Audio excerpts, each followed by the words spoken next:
Magkakaroon daw ng mga interpreter para sa mga diplomat na dadalo sa ikalawang State of the Nation address ni Pangulong Rodrigo Duterte.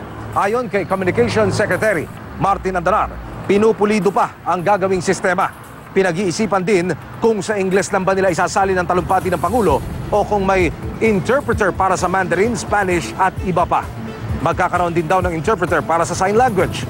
Gaya nung unang SONA, magdidirect muli ang batikang direktor na si Brillante Mendoza. Sabi pa ni Andanar, aasahan ng mag-a-adlib ang Pangulo sa kanyang ikalawang SONA sa July 24. Bagamat may team ng speechwriters na magsusulat ng talumpati sa huli, nakasalalay pa rin daw sa Pangulo kung anong isasama at hindi sa kanyang SONA.